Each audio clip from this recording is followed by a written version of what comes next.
মরাবাচার eliminator match, মুখোমুখি Gujarat Titans versus Mumbai Indians. হারলেই বাদ এমন ম্যাচে ব্যাটিং করতে নেমে শুরু থেকেই দুর্দান্ত খেলতে থাকেন রোহিত শর্মা এবং জনি বারিস্টো। তবে ইনিংসের অষ্টম ওভারে ঘটে বিপত্তি।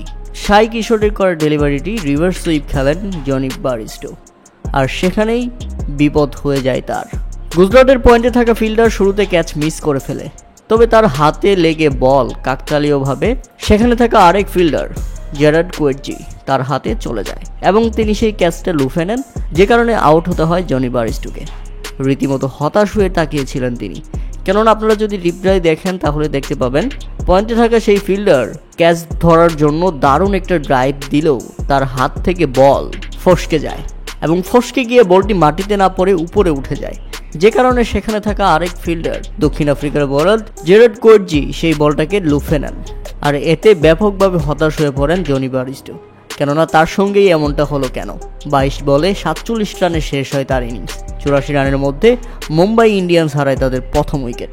প্রিয় দর্শক, পাড়ার ক্রিকেটে আপনার এমন কোনো নজির আছে কিনা তা অবশ্যই আমাদের কমেন্ট করে জানাবেন। এটা সত্যি জনি বারিস্টোর জন্য দুঃখজনক।